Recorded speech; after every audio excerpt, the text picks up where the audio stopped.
Islam against Topuria. If I had to gamble, I would pick Topuria because Topuria has superior stand-up.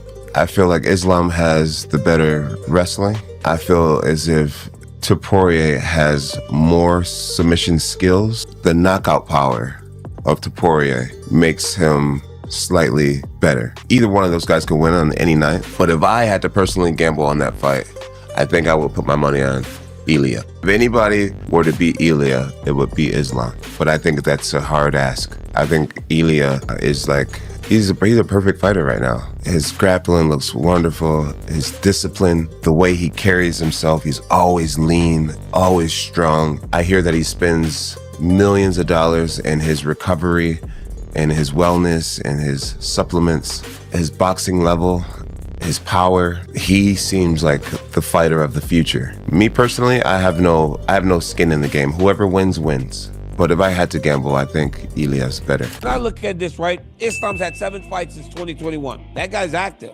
Ilia's had 6 fights since 2021. That guy's active. They both fight everybody put in front of them. This is the first time where I feel like one guy's saying, I'm gonna value what I want to try to do above it. It wasn't a secret that Islam wanted to go to 170. He's now finally getting an opportunity to do that. Both of these guys are active, though.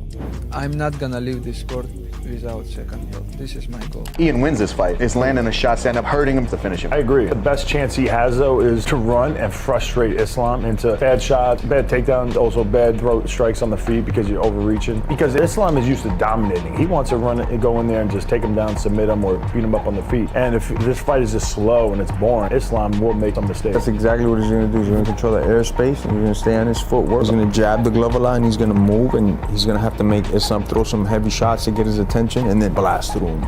Ian Gary held up. He held up against Rakhmonov. I got to give him credit for that. This is off the top of my head, but wasn't Ian Gary's fight with Protas? Wasn't that 5 rounds? Either way, if Ian is going to back up, and Islam's way of dealing with that is not the standard way, which is cut him off.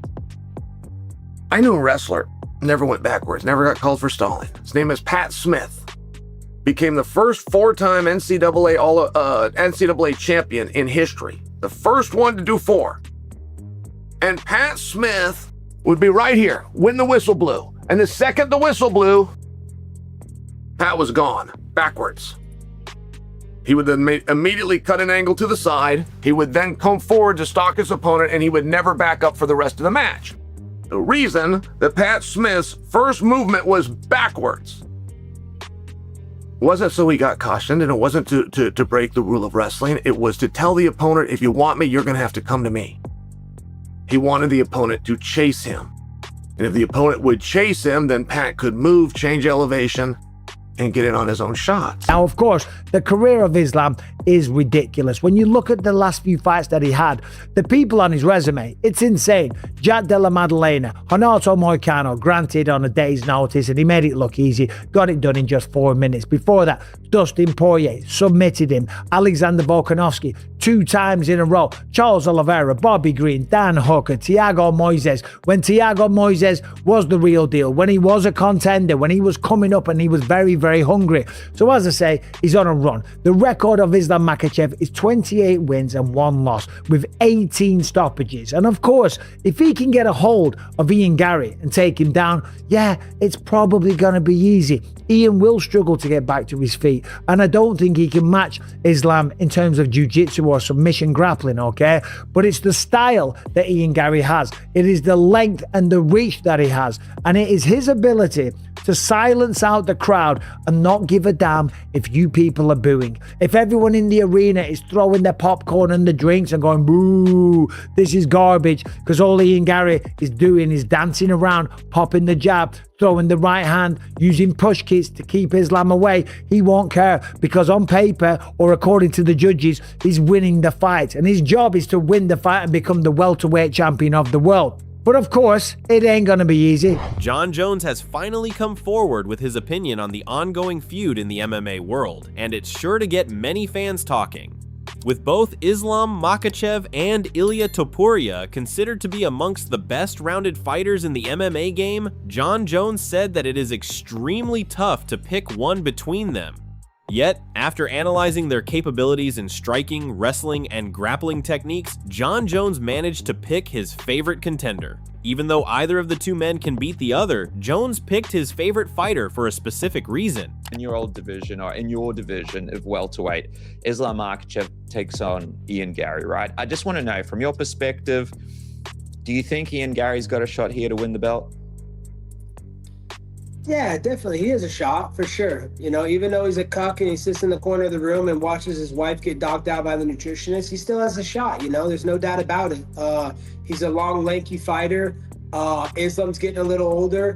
Who knows Islam's motivation anymore? You know, he wanted that big money matchup with Ilia, and now that matchup is gone and destroyed forever. So that matchup will never happen. So we just got to see what his motivation level is, you know, and you know, he's going to be a lot smaller than Ian. So I mean, I think he inflicts his will, and, you know, he takes him down. It makes it a boring fight, but, you know, definitely Ian can win. He has paths to victory on the feet, but...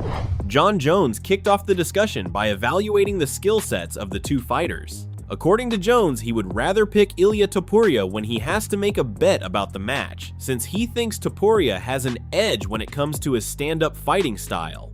However, he also admitted that Islam Makhachev has an advantage as a wrestler. On top of that, he also commended the submission and knockout techniques of Topuria, as well as his ability to use these weapons against his opponents. Further, Jones gave reasons for believing Topuria is the most well-rounded fighter in the sport today. Jones believes that if there is anyone who could beat Topuria, it would be Islam Makhachev, but Jones still feels it will be a very hard task for him. Topuria appears to be the ultimate fighter for Jones at the moment, based on his top-notch grappling skills, discipline, conditioning, and destructive boxing skills. Islam against Topuria. If I had to gamble, I would pick Topuria because Topuria has superior stand-up. I feel like Islam has the better wrestling. I feel as if Topuria has more submission skills. The knockout power of Topuria makes him slightly better. Either one of those guys can win on any night, but if I had to personally gamble on that fight, I think I would put my money on Ilia. If anybody were to beat Ilia, it would be Islam, but I think that's a hard ask. I think Ilia is like, he's a perfect fighter right now. His grappling looks wonderful, his discipline, the way he carries himself, he's always lean, always strong. I hear that he spends millions of dollars in his recovery and his wellness and his supplements, his boxing level, his power. He seems like the fighter of the future. Me personally, I have no skin in the game. Whoever wins, wins. But if I had to gamble, I think Ilia's better. Just like other reputable coaches and commentators in the world of mixed martial arts, Javier Mendez was confident that Islam Makhachev would certainly have found a way to defeat Ilia Topuria. Although he knew that the bout would be much different from the ones that Ilia has had before, Mendez revealed that there is a particular strategy in mind for the team of Makhachev to use inside fighting along with takedowns on the weak spots of Topuria's fighting style. However, Mendez declined to provide any further information on the matter, as they could still meet in the future. Yeah, it's good to see him officially #1 on the pound-for-pound list. I think he's been underestimated for so long in his career. What do you think that fight would have looked like if Islam was in there with him? We saw what Justin Gaethje did to Ilia Topuria. Do you think it would have been like a little bit of a mauling? Like, do you think Islam Makhachev would have just taken him down and dominated him on the ground? Do you think the size difference would have been huge? Like, what do you think that fight would have looked like? It would have looked different because we would have fought him on the inside too. We would have looked to taking him down.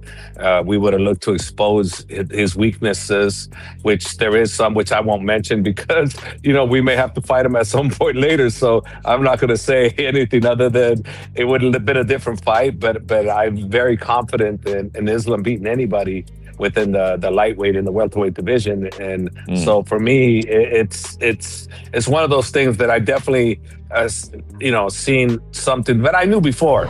Mendez also pointed to Islam's physical advantages and experience, saying he never believed his fighter would have entered the matchup as a clear underdog. He highlighted Islam's size, height, and ability to compete against anyone at lightweight or welterweight, insisting that he and Khabib Nurmagomedov had always known just how special Makhachev was. Even if the betting odds had been close, Mendes remained convinced that Islam had everything needed to overcome Topuria in what he expected would have been a highly competitive fight. Everybody didn't know, but I did. Habib knows. We knew what Islam could do, and Islam knows what he can do. And we obviously had the big advantage in height and weight on him.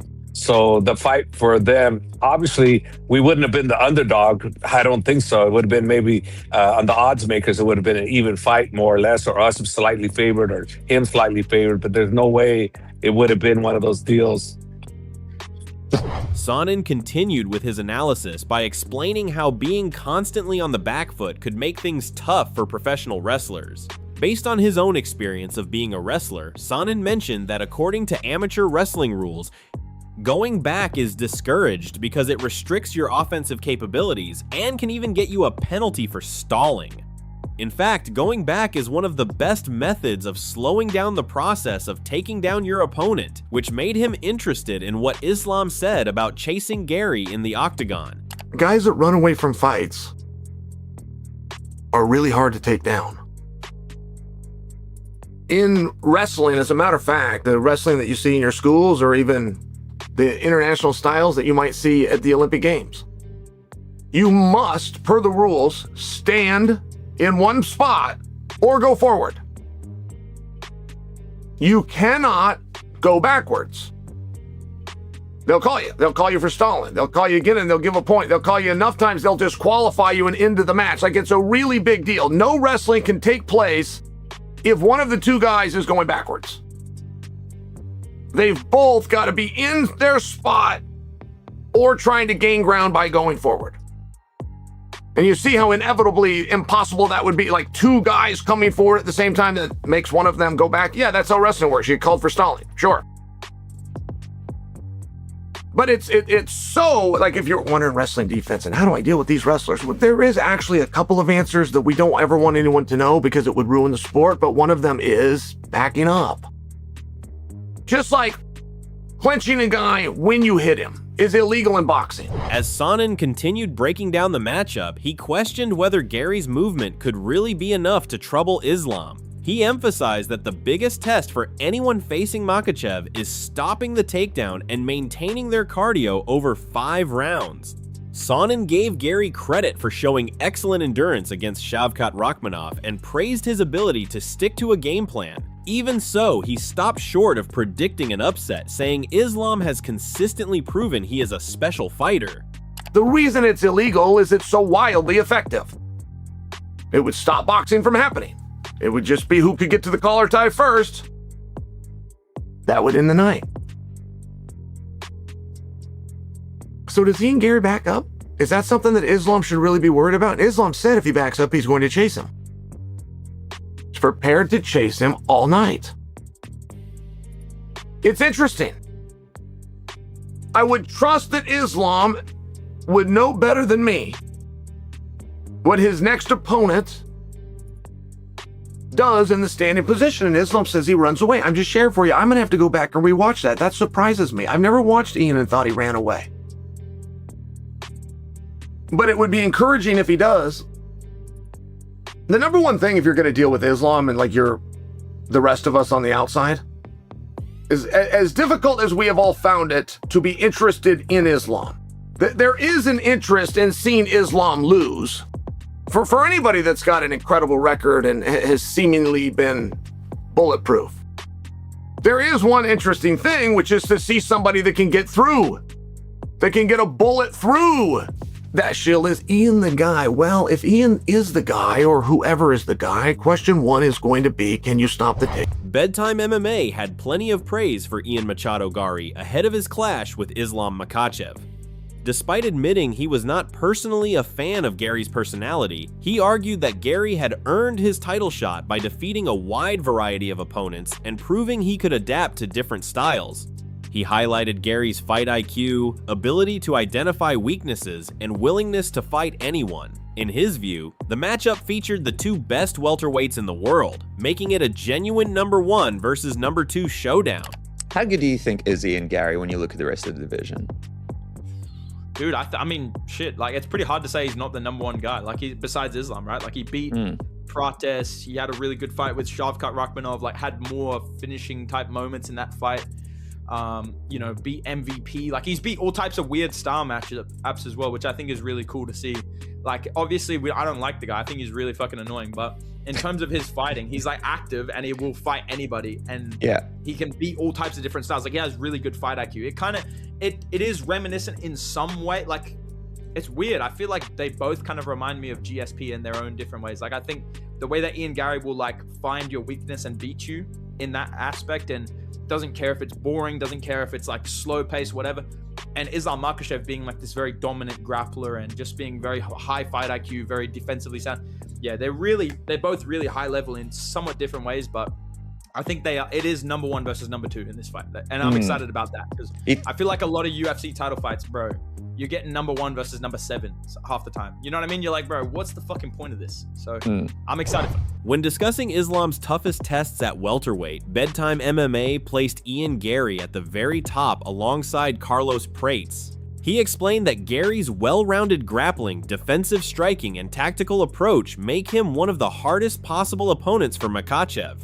While he still respected Islam's overall skill set, he suggested these were the kinds of dangerous matchups that could truly challenge the champion. Even so, he joked that if Islam beat Gary, he would gladly move on rather than continue facing such risky contenders. Josh Thompson acknowledged the fact that, just like everyone else, he considers Islam Makhachev to be the best pound-for-pound fighter on the planet, which makes him very hard to go up against. Nevertheless, it should be pointed out that at the same time, he did not hesitate to state that Ian Gary deserves this shot and should definitely be considered as a worthy opponent. First of all, he noted the intellectual capacities of the latter and called him a fighter who never goes off his game plan. Secondly, he also mentioned victories over Bilal Muhammad, Carlos Prates, and Michael Page that prove his ability to solve problems of a different nature. There is, however, one point mentioned by Ian Gary that still concerns Thompson. This refers to the belief that he can go toe-to-toe with Islam during their exchanges in the game of wrestling and grappling. Thompson wishes to think that this is nothing more than the usual psychological games going on prior to the fight. This is because every athlete must have a degree of irrational confidence when entering the cage to fight. This was what some of the top people in MMA had to say regarding the upcoming fight between Islam Makhachev and Ian Machado Gary. Though many believe that Makhachev will retain his belt, others feel that Gary is capable of shocking the MMA community by pulling off an upset win. With a combination of Islam's superior wrestling skills and championship experience matched against Gary's physical stature, mobility, and fight IQ, this has become one of the fights of the year. The more it gets towards fight day, the more diverse these opinions are becoming, and this just serves to create more hype about this upcoming title fight.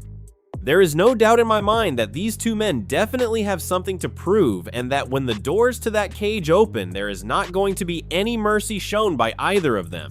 But what are your thoughts on the matter? Will Islam Makhachev remain unbeaten, or will Ian Machado Gary take the title?